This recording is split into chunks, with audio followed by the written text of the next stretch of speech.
Welcome to Awakened Motherhood, the podcast where mothers share their powerful stories of healing and empowerment. I am your host, Amanda Quigg, best-selling author, TEDx speaker, and advocate. In each episode, we dive deep into the stories of mothers who have overcome adversity, found their fierce feminine power, and embraced transformative parenting. Whether you're a mother driven to fight for your children or someone with a story burning inside you, this podcast is for you. Together, we'll explore themes of resilience, self-trust, and healing from our traumatic experiences, all spotlighting the profound journeys of awakened mothers. Join us for a space of naked authenticity, deep inspiration, and genuine connection. Embrace the divine feminine and discover your own warrior mama within. Welcome to Awakened Motherhood, where your story is the spark for change. Welcome, everyone, back to another episode of Awakened Motherhood. Today's guest is Mia Hanks. Mia is a survivor of narcissistic abuse. She was married to a covert narcissist for 29 years and published an award-winning memoir in 2024 titled Maid. She is hoping today that her story is going to help raise awareness about narcissism and to help other victims find their voices. Thank you so much for joining us, Mia. Thank you for having me. Yeah, absolutely. It's a big topic. And, I've had people on the show talk about their relationship challenges, but not quite as pointed as you spell out here. So we were just saying excited, and also it's a challenging conversation to have, but I'm really glad that you're here to have it with me. Thank you so much. Yeah. So why don't we just kind of begin? And I mean, you wrote a book, but your story obviously starts, a 29-year-long marriage. It starts probably prior to that marriage, and wherever you feel like the story begins. Yeah. So the story kind of begins. I got married when I was 21 years old. I met my now ex-husband when I was 19. So I was young. And first point to relate right here. Yeah. Oh, exactly. Young and, you're naive, right? You haven't had the life experience. The other thing is 30 plus years ago, we weren't talking about narcissism. When we very true. talked about domestic abuse, it was physical, right? And so emotional abuse, psychological abuse, those kind of things weren't really topics. So I didn't know what to look out for. I saw this guy who was showering me with attention and love bombing me. Of course, I didn't know what love bombing was. And it's easy when you're young and naive. And like I say, these things weren't being talked about. So I fell into this relationship. And as is the case with narcissism, and specifically covert narcissism, you really don't know what you're into until you're so deep into it that it is very daunting to try to get out. So that's kind of where my story began, and ended up staying in this marriage for 29 years. Before I was finally able to identify what was going on and realize, it took some time to make myself realize I need to get out of here. This is not good for my health. My body is just falling apart under the stress. And 29 years later, I was able to get out. So it's never too late. It's never too late It's never too late. That's an important thing, I think, for people to hear. And, you're so, I'm only 37 years old. So, I was still a child 29 years ago. But even when I did meet my kid's father, my second husband, I was also 19. And there was like a little bit of, kind of inappropriate behavior, but abuse was still really a physical thing. And I'm curious if you think like today, does even look at, are there actually even consequences for emotional and mental abuse like there are for physical abuse? Yeah, I don't think so. Simply because how can you prove it? It's really hard to prove. I suppose a therapist can back you up and say, yeah, you've really got some psychological damage from this. But as far as, going to court and trying to prove something psychological, I don't think it's that easy. And so I think most of the time these people get away with, and what they're doing is every bit as damaging. I mean, research is showing that or worse in emotional a lot of scars, cases. Yeah. exactly. Yeah. These emotional scars really take longer to heal from.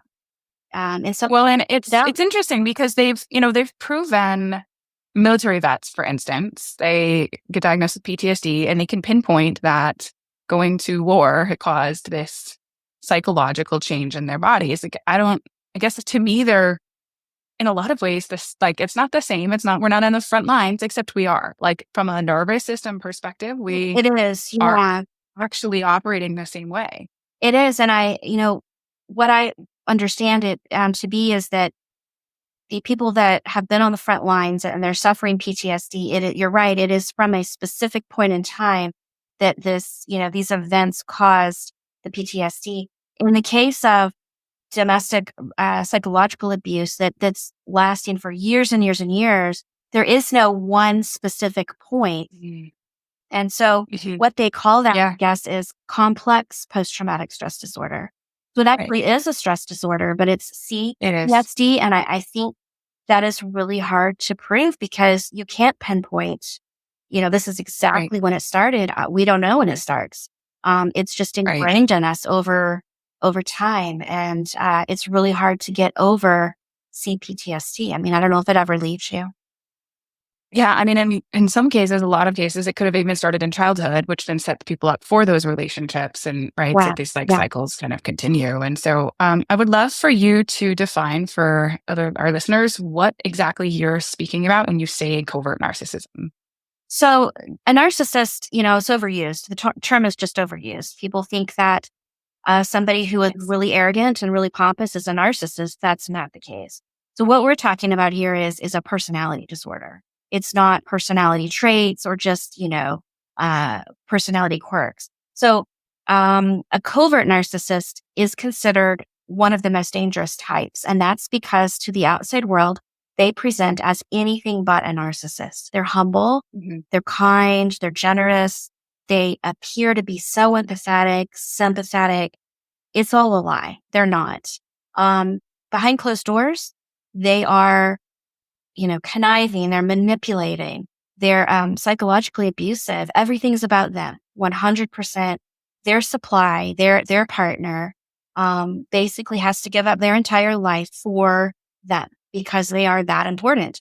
The problem comes with these covert types, when the victim realizes, hey, this is a problem and tries to reach out to somebody on the outside, chances are no one's going to believe you because they've only seen Right. this wonderful, kind-hearted father of the year, husband of the year. And so it really puts the victim in a tough spot. So covert, yeah, it's just that they're covert. They are Mhm. hiding their true identity. Yeah. Can you give some examples of the cycle of abuse? I think it's important to talk through the like love bombing, you know, which it brings these highs, Right. and then the withdrawal that comes after it that brings these big lows, and kind of that cycle that you live your entire relationship in. Yeah, it really is a cycle. And so, what these people will do and what my ex-husband would do is he would push me as far as he could, criticizing, scrutinizing, demanding, just very, degrading me. And he would push me to the point that he knew was about all I could take. And then he might buy me a really nice gift the next day, and then you think, well, I don't know. He's really nice. And maybe that was just a fluke. And, maybe things are Mhm. going to get better now. And it's just this cycle of, Mhm. this love bombing. He'll do something really nice for you, but it's not genuine. It just means I Right. pushed you a little too far. Now I need to reel you back in. And then the cycle starts again, the degrading, the humiliation, the abuse. And it's just Mhm. this vicious cycle of kind of push and pull. And it Yeah. really starts to mess with you mentally after a while. Yeah. I think for me, one of the most challenging parts to speak about, to write about, to acknowledge even is that cycle where there's these big highs and these big lows is actually addictive to the victim. It can be. And Yes, yes. we actually, if anything, it's a little bit like how a drug, right? We have these big highs of either oxytocin or dopamine or whatever the things are, all the hormones, and we feel ecstatic, and then we go through withdrawal. So all we want to do is then, get to that next high. And it actually is what's keeping us stuck in a sense, because we actually become addicted to the abuse. Right. Right. Yeah. I mean, you're living for the good moments, but then after that good moment happens, you're waiting for basically the other shoe to drop. You're always waiting for it to fall apart, and it always does. So yeah, you strive to get to those good moments, and then you wait for it to all fall apart, and then you strive again.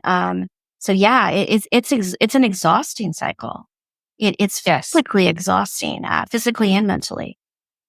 Yeah. Yeah. And like you said, for those who've been in it for a really long period of time, it did start to affect your physical health as well. Yes, absolutely. I was suffering from chronic pain, stomach aches, headaches. I literally felt sick every single day. Probably the last 2 years of my marriage, I just felt sick all the time. And it was so funny because I didn't attribute it to the stress. And so when I left and I got out of that relationship, probably within 2 weeks, I felt like a new person, and then I Wow. realized, wow, it really was the stress that was doing it to me. And Yeah. stress will do crazy things to you, especially when you're in that state of fight or flight all the time. That Yeah. working on eggshells and just, like I say, just kind of waiting for that other shoe to drop constantly. It's exhausting, and your body will just eventually start breaking down. We're not meant for that level of stress all the time. Yeah. No, I totally agree. It took me a lot longer than I expected to stop waiting for the next shoe to drop. And when it was over, like I kept, "Wait, what's going to happen next? Yeah. What?" You It took yes. me like years for me to believe that there was not another shoe to drop. Yeah. Yeah, you're so conditioned to expect that to happen. Mhm. Everything's got to fall apart, right? When is it all going to fall apart? Yeah. Right, I totally understand that. That makes a lot of sense. I can relate. Yeah. And my marriage total was 10 years. The 4 years of really, really challenging times. And I didn't even know that, similar to you, that anything was wrong for so long. Yeah. I didn't realize how little of myself was like present. I remember years later, my sister was like, she was recalling coming to visit, before everything changed. And she remembers, she's like, every single thing you did or we asked, you always deferred to him. And she's like, that wasn't like you. Like, where did you go? Yeah. I didn't even, that, that's just the way I operated, because it wasn't safe to operate any other way. Right. I mean, the narcissist will swallow up your identity. Yeah. So it's Yeah. the point that you become, well, you're all about them. You lose yourself in them. And, Yeah. I think the concerning part, and I know I did this, is I would defend him, any kind of outburst he might have, I would defend him. Yep. I wanted to make him look good. Why did I do that? And I look back now, why was I defending him? That I did. And again, it goes back to that, you just become, your job is to hold them up. Your job is to keep them on that pedestal Yes.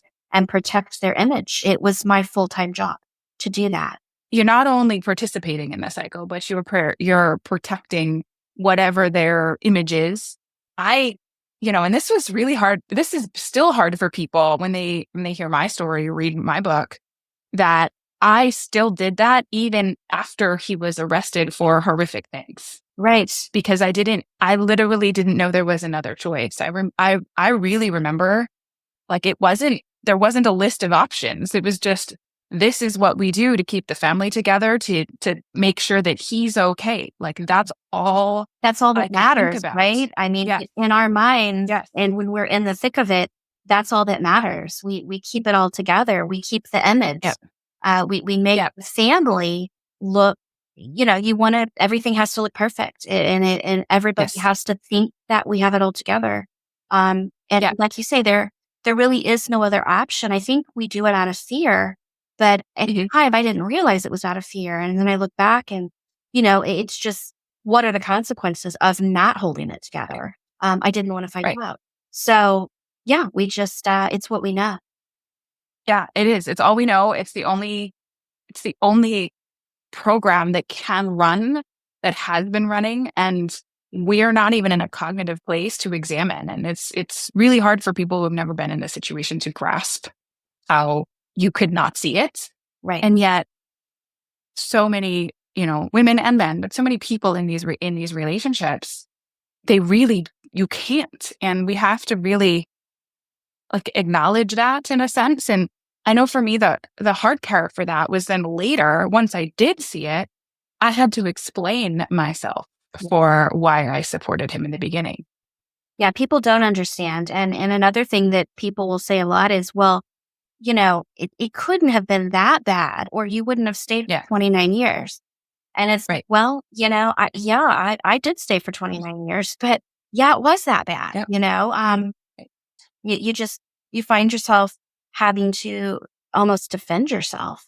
And really Yes. to those people who want to support my ex-husband and want to take his side, so to speak. I mean, he launched the whole smear campaign after I left, probably got in touch with probably every single person we knew. Wow. And, and beat me to it, right? He had to form his little alliances. And yeah, I mean, those people are going to say, it couldn't have been that bad. What were you thinking? You stayed for 29 years. So it's hard to get people to believe you, really, in my case. And I don't have any proof, So, I just have to let that go. And that's been hard. That's been really hard to watch all of our quote unquote friends flock to his side. But I just have to take it as a win that I got out. I'm healthy now, and I'm in a much better place. So yeah. Yeah. Yeah. And you had children with him? Yes, two. But I didn't leave until they were grown. They were both out of high school. So, I didn't have to do family court, custody, all that fun stuff. Oh, you were so lucky. I sneer with a narcissist that family court is the last place you want to be. I understand that there are horrible challenges with that. So I did get to skip that part of it. That's good. On the flip side, though, I do have to live with the fact that I did stay in this marriage for my children's entire childhood. Yeah. And, they got to basically spend their whole childhood witnessing an unhealthy relationship. So, it is what it is, right? Hindsight is 20/20, but I think the whole concept of you keep your family together, you don't walk out on your marriage, you don't want your kids to be children of divorce. Those rules don't apply when there's abuse. But at the time, I wouldn't admit it was abuse, and so on and so forth. So like I say, hindsight is 20/20. But yeah, I if I had it to do over again, I would have left much sooner. What are your adult children now? Like, do they have a side? Do they try to stay neutral? They try to have a relationship with their dad, which I certainly don't discourage. But yeah, they fully understand what's going on and that what went on. We've had lots of discussions, and they struggled with their relationship with him their whole childhood. So they knew, even as kids, that something was off with dad. But they do maintain a relationship with him, which again, he is their father. So, but they are very aware that, there are issues there. Right. Because children, as much as we do try to protect them from what's happening, they know a lot more than we give them credit for, usually. They do. And I know my kids were really, really young when all of my stuff took place. And so they weren't quite to that point yet, but a lot of kids who grow up in these households, they also have the Disneyland app sometimes and not the other times. And so they experience the same yo-yo. My kids experience the highs and lows for sure. Yeah. And that's not good for their mental health. But again, you kind of do damage control after the fact. And I really, at the time, I thought I was doing the right thing by staying. My intentions were always good. I thought that I was making the best decision for them. And really, Right. looking back, I wasn't, but I thought I was. I mean, I kind of did the best I could with the information I had at the time. So, Yeah. I mean, I repeat that exact same. I think it's really important to give ourselves grace for where we were when we were, mhm. and we cannot judge the past based on future information we didn't have. And it's a hard one. It's a really hard one for us. It is hard. It's We hard. Yeah. we like to beat ourselves up. Um, but I think it's really important to remember that. And, I think you touched on a really good point here for especially moms. I don't, and not to discount really involved fathers, but especially moms, we get this idea in our head that our job is to take care of our family, take care of our kids, hold everybody together. And when we're in these relationships, we build this story that our kids need their father, the family unit needs to stay together. It could be religious reasons. For me, it was my childhood reasons. It could be all of those things tied together. And so therefore, the only way my kids are going to be happy and okay is if I make sure those things are all true. Yeah. Like that's the story that we make up, and that my kids need to be okay for me to be okay. Yeah. So therefore survival equals staying in this relationship. Like that. Yeah. I mean, That's the twisted conversation in our heads. right. I mean, society basically tells us, right? You stay together, you keep the family together, you Yes. keep the family unit together. You don't want to be one of those dysfunctional families. Well, we were a dysfunctional family, so we would have been a lot less dysfunctional had I left. And I think the other thing that really pains me to this day is that I really wasn't allowed to be the kind of mom I wanted to be. Mhm. Because everything had to be about my husband. And so Mhm. I was very, I couldn't be relaxed. You can't be relaxed around my ex-husband, I mean, it was impossible. And so I was on edge all the time and just, I could not, I just couldn't enjoy my kids the way I wanted to. And so I feel robbed of that. And it makes me angry that I really Yeah. couldn't be that mom that I wanted to be, that fun, relaxed, laid back mom, that it would have been so much better for my kids' nervous systems had I been able Mhm. to be who I wanted to be, but I couldn't. So, but I can now, right? It's never too late. And, Never too late. young And your kids adult are when, they're still here. You can yeah, still have that relationship. You can have different fun with them, right, right.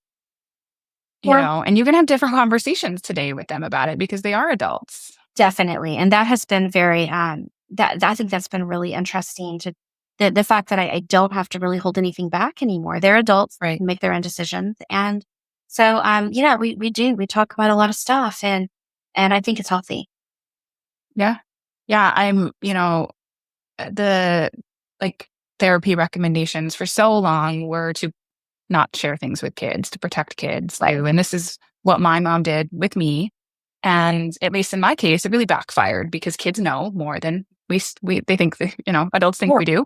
they do. And that we build a different story without the information. At least in my case, my father was the one who got to help make that story because he was the one willing to talk to me. And so Right. when my father was the abuser, both physically and psychological abuse, because he would tell me, I then latched onto him as another, right? So then my mom was the bad guy. So he did Uh-huh. that with me in my childhood. And so I rejected her in my teenage years because she was trying to protect me. Right, right. It gets very complicated. There are so many Uh-huh. layers to all of this psychological abuse. People think this Yes. was abuse and it's just abuse, but it's actually very complicated. And it It really really was is. hard to peel back all those layers and really figure out what is going on. It's not so simple. People think, there's abuse and you leave. No, that's just not what works. I wish it was that simple and that black and white, Right. man. Yeah. It would be a whole different world, but it's not. And, in my case, what that ended up doing is it sent me on the path to actually repeat the cycle because, I was pushing my mom away. I was looking for validation from men specifically, and I Wow. ended up attracting the same, type of relationship in a lot of ways that she had been in. And so in her effort to protect me, it actually did the complete opposite. And Right. so It sent I know you for on me, yeah, for a bad path. Yes. yeah. And so for me, I'd taken a different approach. My kids are still young.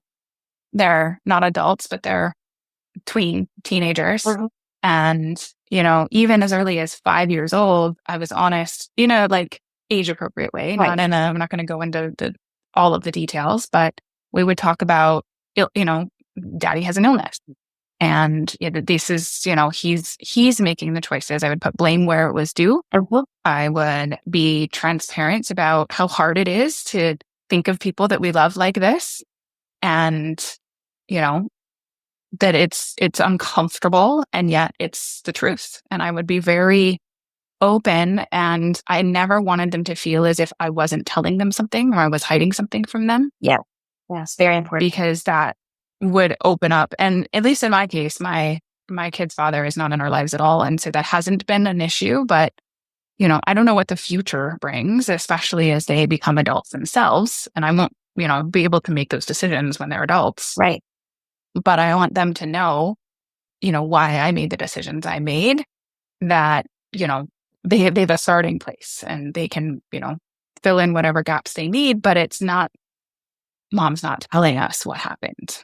Right. Because then they will, like you say, create their own story.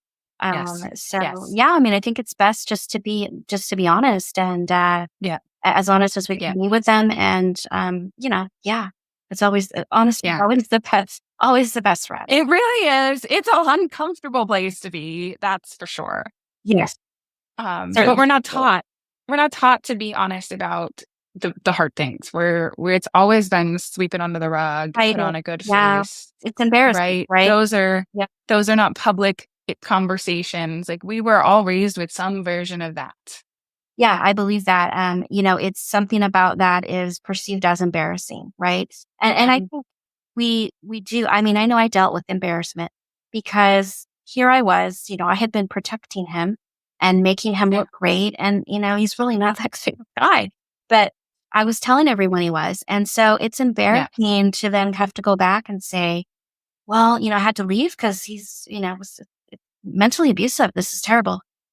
It's embarrassing to have to backtrack and Right. admit that Right. I really don't have it together and my life really hasn't been as great as everybody thinks. And it's definitely embarrassing. And I think a lot of women end up staying in these relationships because of that embarrassment.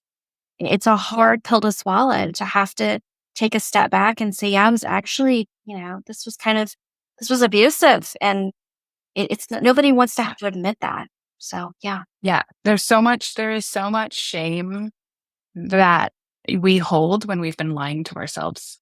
Oh, yeah, definitely. And I felt that when I left. I dealt with the shame of it. And I also dealt with a tremendous amount of guilt. I kept telling myself over and over, I think I ruined his life. And, why? Why am I worried about that? Why aren't I worried about what he did to my life? But that, Right. probably the first year out of that relationship, I was overly concerned about what is he going to do now? What about him? I never asked, what about me? How am I going to heal from this? It was, how will he be able to go on? Yeah. It's crazy. Yeah. Because that was the program still running in your mind. Still right? Yes. Still programmed. Yeah. Still living under that like trauma bond, almost like a Stockholm syndrome. Yeah. Yeah.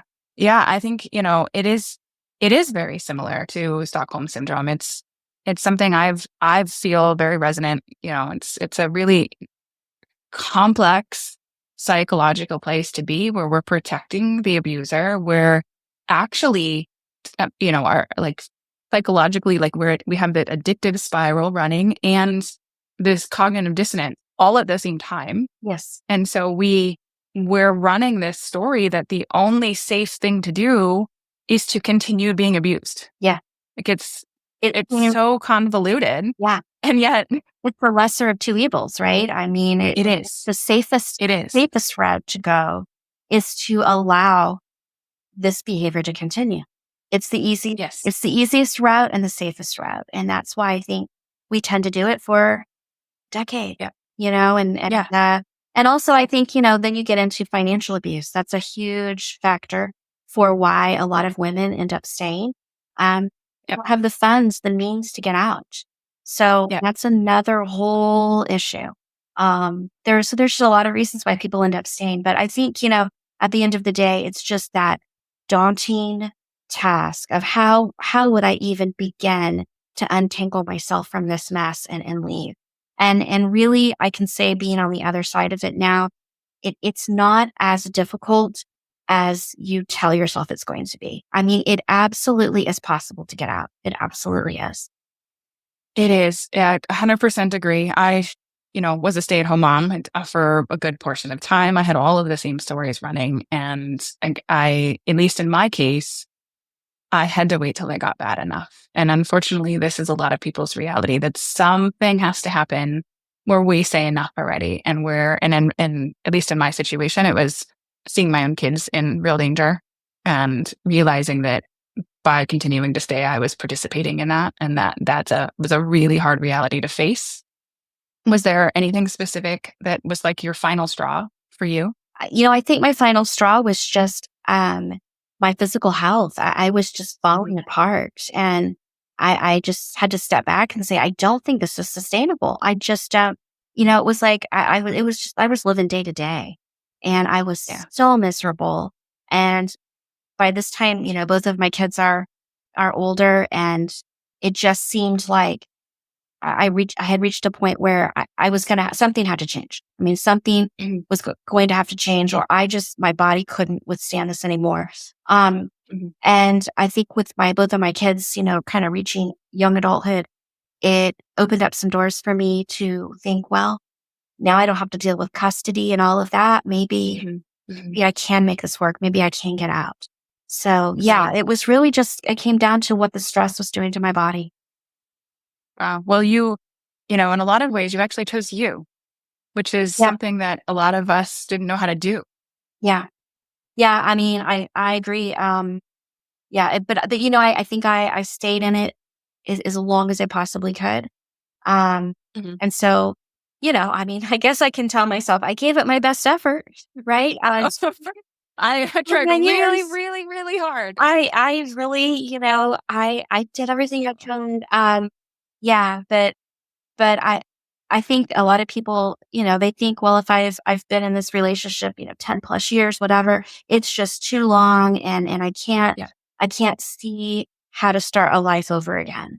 But really you really, really can. And it's kind of exciting, to be able to Mhm. wake up in the morning and decide how you're going to spend your day and do what you want to do instead of constantly caving to somebody else. It's a whole new world for me, and I still am kind of in awe at the freedom. I just have Yeah. never had this much freedom, since I got married, and so Wow. it's exciting. It's overwhelming, and it can be scary in the early days, but it's so worth it. It's so worth it to get out, and you can definitely find a better life. Yeah. What does your healing journey look like since leaving? I think it is it's slow. And everybody is sort of on their own timeline, right? It's I spent 1 year in therapy. I did weekly therapy for the first year. And I thought that, while it's not like a cure all, it's not a miracle fix, but it really does lay the groundwork for you being able to continue to heal. So, Yeah. that's something I'm really glad I did. And other than that, I'm just being patient with myself and taking things one step at a time, being very cautious of who I surround myself with. I have a very Yeah. small core group of really good people that really support me, hold me accountable, and, accountable to look after myself, to take care of myself. So, um, it's slow, and I think I still, still have flashbacks from time to time, and, I find myself like tensing up, getting anxious over just little things. But I think my healing journey is, I'm on the right track. So, and I That's think awesome. writing my book was also very Mhm. therapeutic. So that was Yeah. I didn't know. I feel the same thing. A lot of people think it could be like traumatizing. I found it the opposite. I did too. I did too. There's something about being able to recount these stories and put them on paper. And then you almost feel like you've got them on paper so you can kind of let them go in your mind now. Yeah. And I found, Yeah. I feel like I was almost pulling them out of my body. Like, yes, yes, exactly. And it was freeing. And I mhm, think when the project was finished and published, it was sort of like I could take a deep breath and say, okay, that part's over now. Now mhm. I put that all in writing. I've got it all documented. Now I can move on. And so that Yeah. was, I had no idea how therapeutic that could be.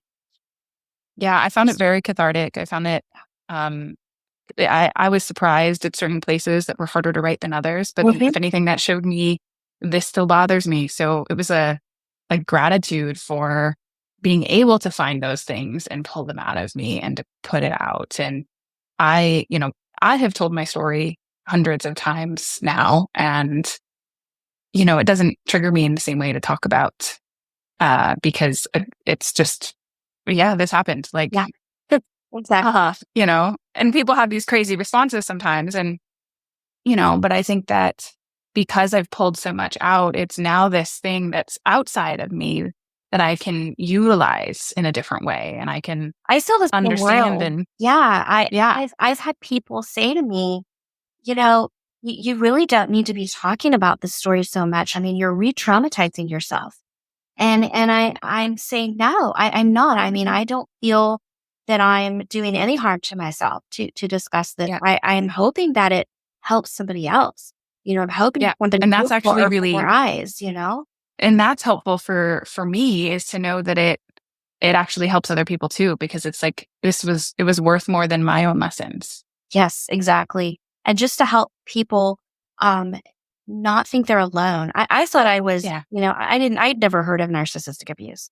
And Wow. so it's easy to think, well, I must be the only one that's ever happened to. Yep. And how much I would love to have connected with other people and their stories so I could say, oh my goodness, I'm not alone. There's other people out there and this is okay. You know, it it's it Yeah. definitely is a help, I think, when you share your story. Yeah. No, I completely agree. It's a big, big motivator for me as well, especially when I do get contacted by people who, you know, need to speak it out, need to be witnessed in a way that only somebody who's walked through it can. And I feel like I get to be the person that I didn't have. Yeah, yeah. Oh, that's good. I like that. Yeah, because unless you've been in a situation like that, it's really hard for someone on the outside to It is. understand how complicated it is. And so, Yep. yeah, I think being a Yep. voice for those people sometimes it's a huge Yep. help. Yeah.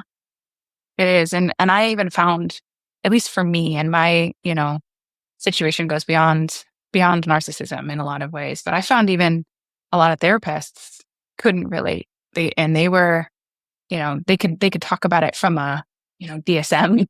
perspective, and they could talk about it from a clinical experience perspective, but they definitely could not put themselves in my experience and really deeply understand in a way that only somebody who's been there can.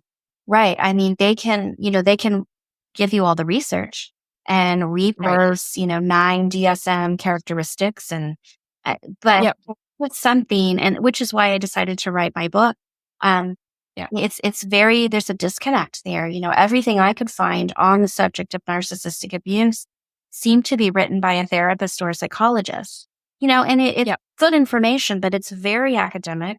I found all these books were kind of the same. I mean, I probably read 15 different books and it was the Yep. same thing over and over and over. I wanted to know, somebody tell me what day to day life looks like. I want to know what somebody else's life looks like that's living through this. Is it the same experience as I'm having? Um, Yep. so that's why I kind of thought maybe a memoir would be, would Yeah. help people see what this really is and what does it Yep. look like on the daily, not from a DSM perspective, but just from, you know, just day to day life. Yeah. Yeah. Does he know you wrote a book about it? He Do does you know? not. He does not. So yeah, definitely a little anxiety there about security issues. You Sure. know, but I felt like, if I do this right and I I cover my bases and I'm smart about it. I can still get my story out there and help other people without having to involve him. So, Yeah. yeah, it's so far so good. Yeah. Well, and the longer it's out there, the easier it is to relax about it. Because even if you Almost. were to find it 10 years later, like it's too late. Exactly. And that's my thinking, the more time that passes, I Yeah. relax a little bit more every day about it.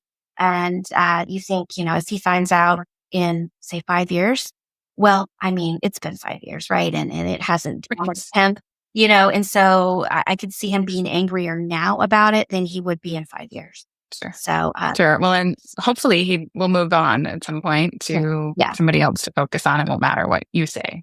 Right. And he has, of course, narcissists, they have to have that supply. They do. So the minute that they are discarded, you blink and they've got a new supply. And for him, it's necessary for him. He has to have Mhm. the admiration and somebody just bowing down to him.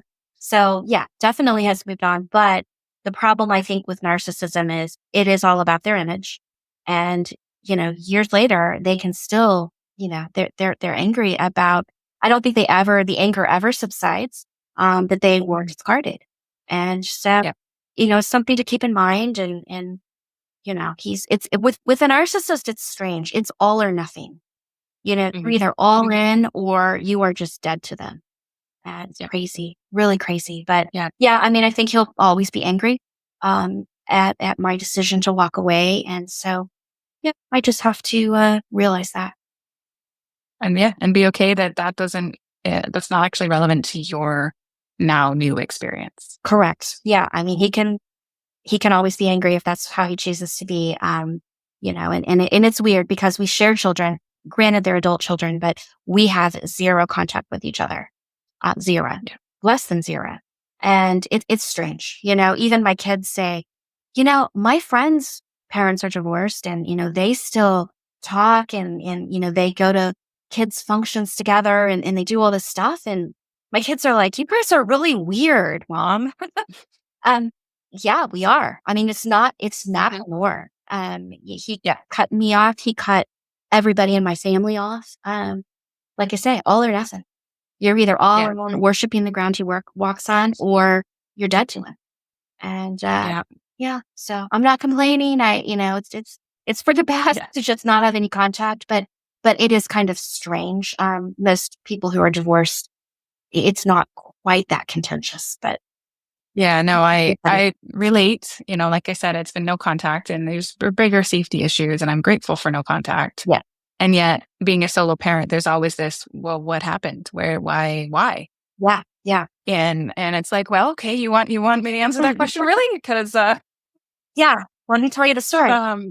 yeah, here's my book. Yeah, yeah, Read all about it. prove it. Um That's fun. that's Yeah, But yeah, it's definitely different. It's definitely different. And I personally have come to the point where I have a lot of gratitude that it's that way because it actually is why I was able to heal. I think it would have been a lot harder to heal if I continued to have regular contact.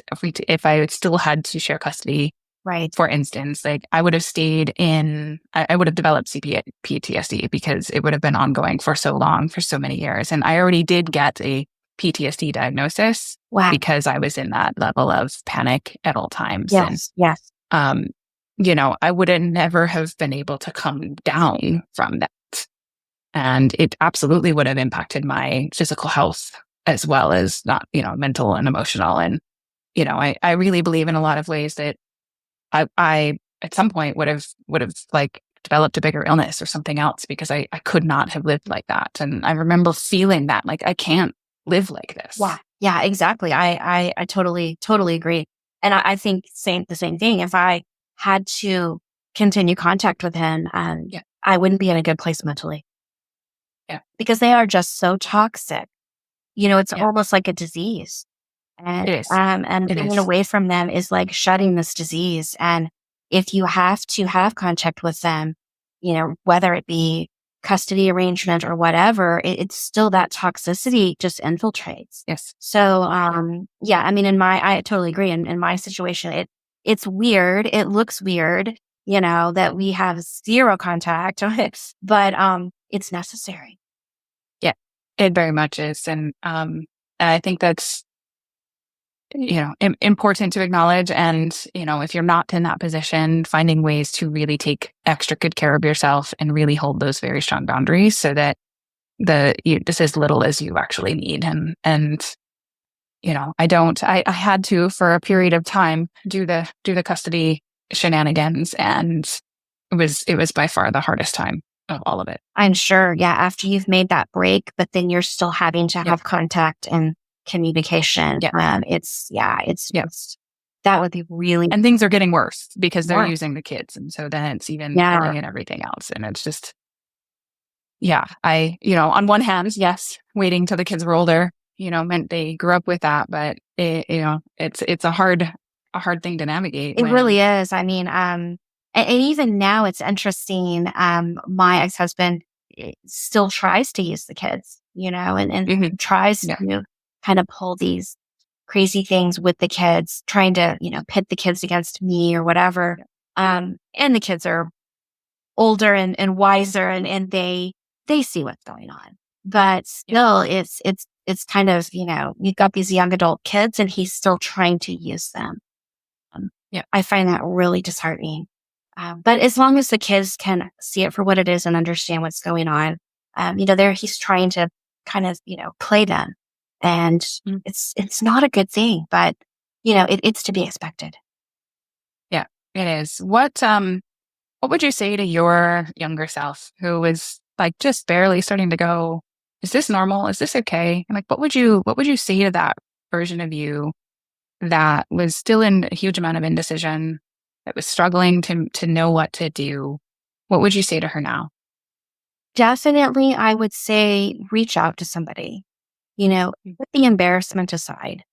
It's embarrassing to admit that things aren't good. You're not happy. You think you've kind of made a mess of things.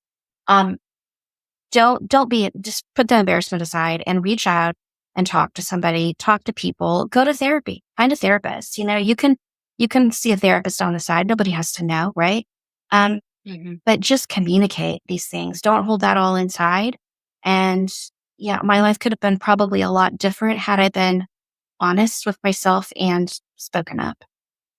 Yeah. Clear. Yeah. Yeah.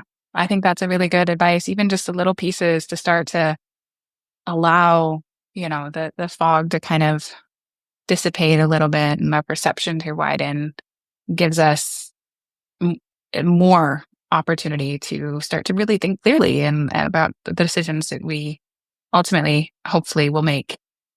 Yeah, for sure. Yeah. It's just don't wait so long. Don't wait as long as I did. I just if that's the message I would want to give to people. You don't have to stay in these abusive situations. Forget society saying stay together, keep your family together. If there's abuse, all those rules go out the window. Yep, totally agree. And really, even like to your point, for your kids, show them a better way. Yes, for sure. I agree. Yeah. Awesome. Do you have any final words of advice? And please do let the listeners know where they can find your book so they can read all of the details. Yeah. So final words of advice, it would just be, don't ever think it's too late to get out or that you're too deep into the relationship. There's always a way out.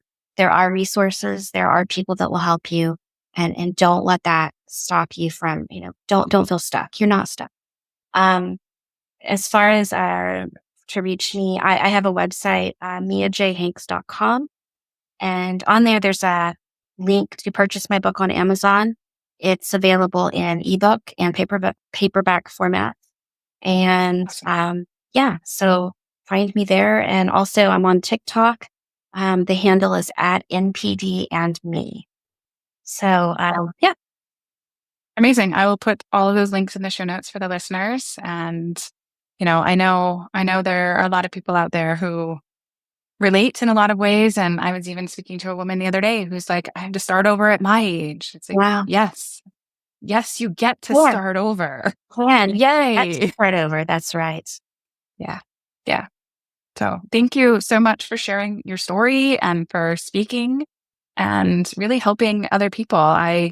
It's kindred spirits here, sharing the hard stuff. And I really appreciate you coming on. Well, thank you for having me. I really appreciate it. Absolutely. And I will see you guys all in the next episode. Thank you.